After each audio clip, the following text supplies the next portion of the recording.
Hi there. I'd like to know what kind of a plan is in place for people who are displaced and need to quickly access financial assistance.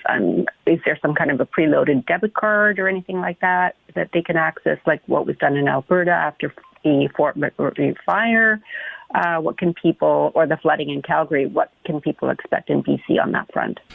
So if you're evacuated to an emergency centre, and there are 20 of them around the province, that are the emergency social supports managed at those places, and people are then provided with accommodation and the supports that they will need for the time that they are there.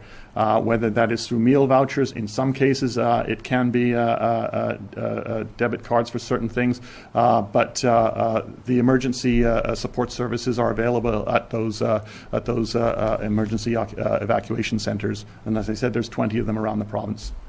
Camille, do you have a follow-up? Yes, I'm just wondering, there are people staying in hotels where they're not near any of those centres. And I have another question as well, if I could, about the when the vets are expected to arrive in BC. Often, so for example, you have significant centres in both Kelowna and Kamloops, and they make use of local hotels. When people are having to leave an area under an evacuation order, obviously the first preference is for them to stay with family and friends, and in the majority of cases that is what happens.